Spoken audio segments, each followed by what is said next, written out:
बिस्मिल्लाहिर्रहमानिर्रहीम। बोलते कालम के साथ मैं आमिर रज़ा खान। और ईरान ने इजराइल पर हमला कर दिया। ना सिर्फ हमला कर दिया बल्कि उसके एटमी रिएक्टर के अंदर हमला कर दिया है। और ये एक साइबर हमला है जो किया गया है। और ईरान की इस्लामी जमहूरी इत्तलात ने बाकायदा अपनी स्टैम्प के साथ जो है एक वीडियो जारी की है जिसमें ईरान के एटमी रिएक्टर के अंदर की फुटेजेस हैं। इसका मतलब आप समझ रहेंगे कि इसका मतलब ये है कि ईरानी इंटेलिजेंस के लोग वहाँ तक पहुँच गए हैं जहाँ तक जो है इजरायली तसव्वुर नहीं कर सकते थे। और सरकारी सतह पर इस वीडियो का जारी करना जो है बहुत अहम है। लेकिन इसके साथ साथ एक और चीज़ भी जो है वो की गई है, यानी एक ऐसा डाटा लीक किया गया है जो किसी के वहमो गुमान में भी नहीं था। कल ही ये बात कही गई कि ईरान जो है वापस आए। फिर डेविड कैमरन जो वो थे फ्रांस के, उन्होंने चंद घंटे की मोहलत दी। मैंने भी इस पर एक व्लॉग किया। मैंने बताया कि ये सारे मामला चल रहे हैं। लेकिन अब जो डाटा लीक किया है वो अब तक की तारीख का किसी भी एटमी या न्यूक्लियर पावर के लिए सबसे बड़ा धचका है जो कि ईरान ने इजराइल को पहुंचा दिया है। जी हाँ, और ये धचका ये है कि ईरान ने पहली किस्त के तौर पर एक डाटा जो है उसको सरकारी सतह पर नशर कर दिया है। इस डाटा में क्या है ऐसा कि इजराइल इस वक्त संभल नहीं पा रहा, कांप रहे हैं तमाम इजरायली, क्योंकि ये डाटा वो डाटा है जिससे वो इनकार नहीं कर पाएंगे। 189 ये फिगर है उन साइंटिस्ट की जो इजराइल के लिए न्यूक्लियर रिएक्टर के अंदर काम कर रहे हैं। उनके नाम हैं, उनके एड्रेसेस हैं जो कि बिल्कुल सही हैं, और उनके टेलीफोन नंबर्स हैं, उनके फैमिलीज़ के चीज़ें हैं। ये तमाम का तमाम डाटा जो है रिलीज़ किया गया है। उनकी तस्वीरें हैं, उनकी शनाख्ती कार्ड हैं, उनके पासपोर्ट्स हैं। क्या कुछ ईरान के पास नहीं है? अभी जो इजराइल ईरान जंग हुई थी उसमें ईरान के साइंटिस्ट पर हमले किए गए थे, ड्रोन्स हमले किए गए थे, जहाज़ों से मिसाइल गिराए गए थे। और उसकी वजह यह थी कि वहाँ बैठे इंडियंस ने सारी मुखबरियाँ कर रखी थी। लेकिन ईरान ने आज एक बड़ा धमाका कर दिया है कि इजराइल जो कि ये समझता था कि उसकी जो दिफाई टेक्नोलॉजीज़ हैं उस तक किसी मुस्लिम मुल्क की रसाई नहीं है। लेकिन ईरान ने वो वीडियो, साथ साथ तस्वीरें आपके चल रही होंगी जिसमें वो न्यूक्लियर रिएक्टर्स की तस्वीरें हैं। फिर ईरानी जमहूरी वजारत इत्तलात की वो तस्वीर है जो जारी की गई है जिसमें एक साइंटिस्ट का आपको चेहरा और नाम भी नज़र आ रहा है। एआल याही शायद नाम है, ये जो मुझे नज़र आता है वो यही है।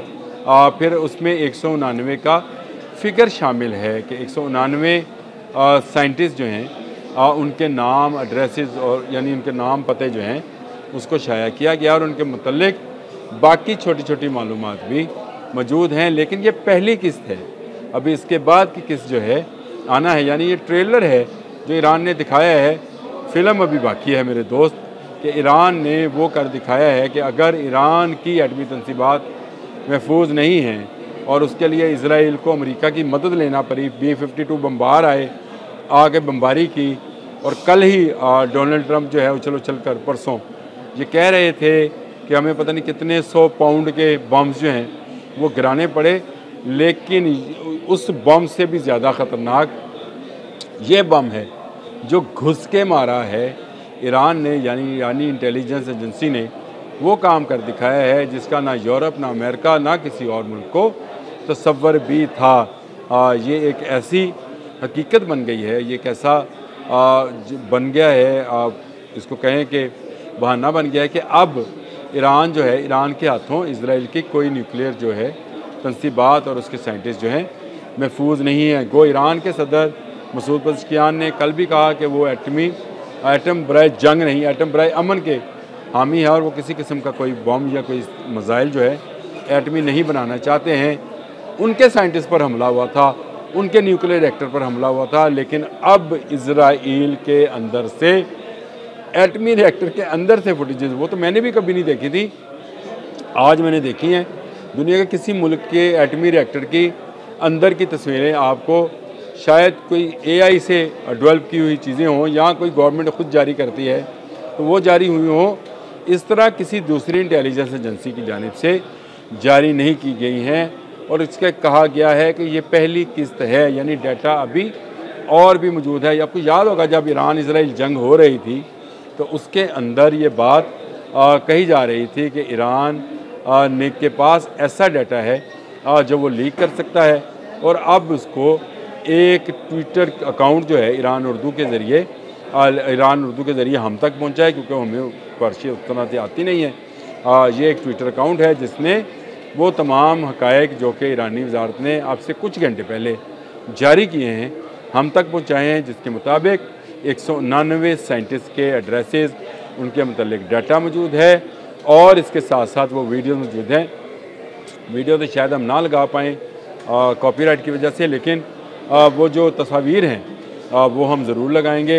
एक तस्वीर तो मेरे सामने भी खुली पड़ी है और इसके साथ साथ बहुत सारी और भी डाटा की चीज़ें हैं। ये एक ऐसा धमाका है जिसका तस्वर शायद जो है इसराइल नहीं कर रहा था, और अमेरिका के पास भी इस तरह की डिटेल्स जो हैं नहीं होंगी। मैंने कहा कि कोई भी न्यूक्लियर पावर हो उसके न्यूक्लियर की मुतल्लिक इस तरह की तफसील जो है मासवाए के वो खुद जारी करें, किसी के पास नहीं होती है। लेकिन एक एक चीज़ का आना इस बात की खुली शहादत है कि ईरान के इंटेलिजेंस के लोग इस वक्त इज़राइल के अंदर, ना सिर्फ इज़राइल के अंदर बल्कि उसकी एटमी तनसीबात के अंदर घुस गए। और अगर एटमी तनसीबात के अंदर से फुटेजेस और डाटा बाहर आ रहा है तो आप तसव्वुर कर सकते हैं कि क्या बाकी उनके जितने भी दिफाई तनसीबात होंगी क्या महफूज होंगी।